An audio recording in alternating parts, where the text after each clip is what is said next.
Okay, I'm here with a new addition. A brand new bombshell has entered the villa, everybody. And his name is Mike Gesicki at the tight end spot. I'd like to call it Gesicki because that's your name in Polish.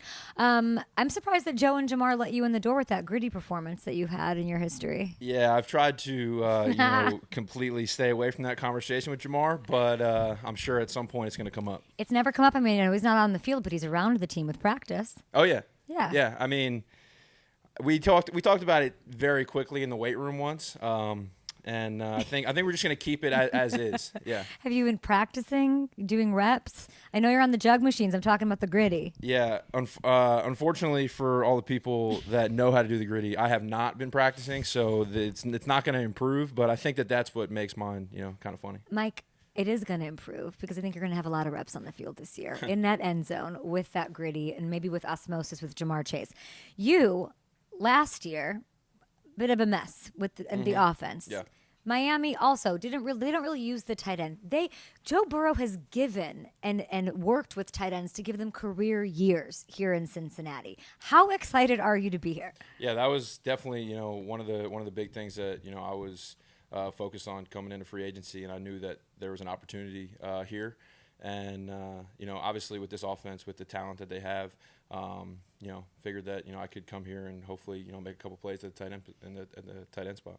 What was your Joe Burrow moment? Like your first one where you were like, "Oh my goodness." I mean, Joe is obviously like he's regarded as one of like the coolest guys in the league, and rightfully so. The way he carries himself, how on and off the field, honestly, his confidence, all that kind of stuff. But on the field, I mean, just the way that he puts the ball exactly where it has to be. Like we were just doing a routes on air type thing and just throwing back shoulder go balls. And like I opened up a little early on one. And he was like, "Yo, trust me, like it'll be there." Next one opened up and it was perfect. So yeah. What's it like trying to develop chemistry with him? He's a pretty serious guy, at least in front of the cameras. Yeah, no, he is. He absolutely is. But I think that he's done a really good job, just kind of being himself. And this is really all I know, but from what I've heard, that he's kind of opened up a little bit more this year. And it's been cool. He'll have the guys over his house and just do some things off the field. So it's been cool getting to know him. What's the thing off the field that you guys have done to build this chemistry? Because it needs to happen. It needs to happen in short order. We got a Super Bowl to win. Absolutely. I mean, definitely. I think he's got a nice spot here. So he has some people over the house and all that kind of stuff. That was during OTAs when there was a lot more time. But what's happening? Like, is somebody grilling? Like, what are we doing? Like limbo? What are we doing? Yeah, no, definitely no grilling. But just honestly, all the guys like all offensive linemen showing up, all the skill position guys. So eating. Yes, a lot of eating, a lot of just communication, hanging out, just building like camaraderie. I've heard that you are just dominating this camp. I'm so happy for you. I it's think been you're fun. going to be, in the red zone drills, these one-handed catches I'm seeing and that I'm hearing about. What is working so well for you right now? These lights are making me sweat from the walkthrough we just got out of. Get used to the bright lights here in Cincy, baby. It's more the post walkthrough sweat right now. But thank you. Sorry, appreciate it. Yeah. I got you, bud. Honestly, I think just coming in here with confidence and just knowing what I'm capable of. I've had success in this league, and it's just about opportunity. Obviously, you have to go out and earn it, and I think that's something that I've tried to do. And we're still very, very, very early in camp, but I think just making the most of your opportunities when they present themselves. I feel like you didn't have the opportunity in the past couple of years. What does that, and it has nothing to do with you, what does that do to you, though? Definitely builds a lot of patience because I went from a time where I had 70 catches in a season, then got hit with a franchise tag, and then the next season went down to having 50 targets, let alone 70 catches. So the opportunity goes down, and you just got to be patient and try to still be a good teammate and be ready when your opportunity does present itself. And then try to get a fresh start last year. Obviously, it didn't work out the way that anybody planned over in New England. But now looking forward to being here. JaMarr Chase, you mentioned, we talked about him earlier. He's one of your teammates now. He's been teammates with Joe for a long time. What do you see with their synergy off the field when you've seen them watching tape of them in games that makes them work so well that you're noticing? Yeah, I think the way the chemistry that they have, which obviously you just alluded to, but playing together in college, getting here, they're just always on the same page. And the playmaker that JaMarr is, and then the off-script stuff that Joe's able to do, they're always on the same page. So it's like, all right, play didn't work, but JaMarr still scored a 70-yard touchdown. Like, how's that possible? But it's because they're always on the same page. Got it. So he's obviously not participating in on-field stuff right now, but let's give JaMarr some credit here because I've seen him with the wide receivers. I know he's in the building. What does that other part look like? Not the playmaker part, but the other stuff that JaMarr Chase brings to this team. Yeah, JaMarr's cool. JaMarr's awesome.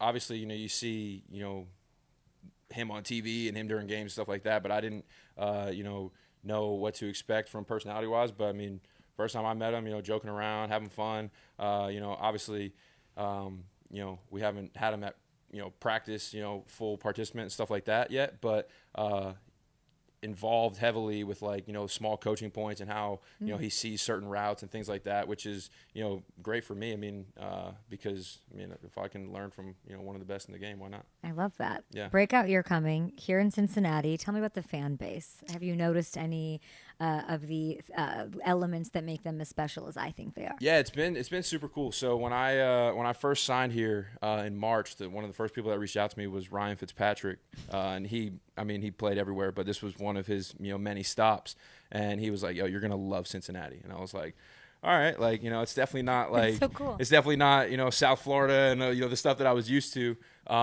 He's like I promise you, you're gonna love it. And got here and it was exactly what he was talking about. The fan base is awesome.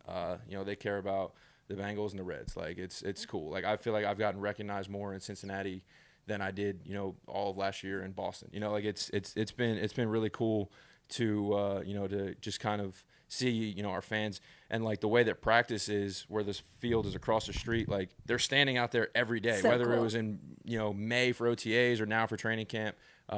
So it's been really cool. Love hearing that. Love seeing that. This Jug Machine after practice. Yeah. You're signing babies. It's autographs. It's shaking hands stuff. And then you hit it with 160 catches. Yeah. Why 160? So my normal off-season routine, I have a Jug Machine back at home. And me and my wife do it, and so I catch it, throw it back to her. I give her a pair of gloves. Hold on, let's give her a proper shout out. Name?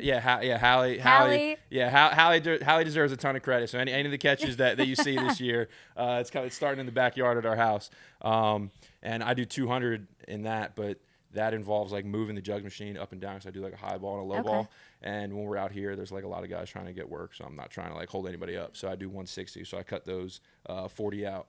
But it's honestly just a routine that I've been doing for a super since my rookie year, and it's just you don't know. I could have 10 targets on Sunday, I could have 1 target on Sunday, but you got to make the play. So I'll catch 160 every day after practice for a chance to catch 4 or 5 on Sunday. I love that. Yeah. I'm surprised Ryan Fitzpatrick reached out to you before Karras did. So me and Ted also had a good talk after that. Y'all played together. Yeah, we did. Funny story about Ted. Ted saved my life. Oh, I know. Okay. All right. Yeah, I didn't know if we were going to get to that. Oh, let's get to it. Yeah, sure. I've heard about it. I've never heard you talk about it. Yeah, so we went to Ted's house. This was in the 2020 year. Went to Ted's house. Ted's like, all right, I'm going to order steaks. I'm like, all right, cool. So I get a filet. Very, easy cut, meat. It's very easy to chew. Yeah. Should be. And my first bite, I'm sitting at Ted's countertop, swallow, and I'm just everybody's looking at me as if I'm joking around. I'm literally can't breathe, can't get words out. So I stand up, and nobody there is trained to do the Heimlich. So I just go to Ted because he's just the biggest human there. You got up and walked to Ted and said, full panic mode. It's not I was hey, can you do this for full panic mode. Ted just started just literally squeezing me, and then eventually was able to get some. Get a little bit of it out. Fitz was just standing there full dad mode, it's okay, relax, calm down. And yeah, so now we're here. So now you wouldn't be here without Ted Karras. That's right. And that has to be power ranking, all-time strongest Heimlichs of all time, I imagine. Oh, my ribs were super sore the next day, but I was just happy to still be there. Career year on the way for Mike Gesicki. We love to see it. And I got to remind you, out the gates, who's your week 1 opponent? Oh, yeah, absolutely. Getting to play New England again. I mean, it'll be cool. Yeah. I wasn't there for long, but did build some relationships there and all that kind of stuff. And obviously, new coaching staff. But yeah, I mean, it'll definitely be fun to go out there. Love that. Houday Nation, here he is. Mike Gesicki coming to an end zone and hopefully an improved gritty near you. And shout out Hallie. Yeah,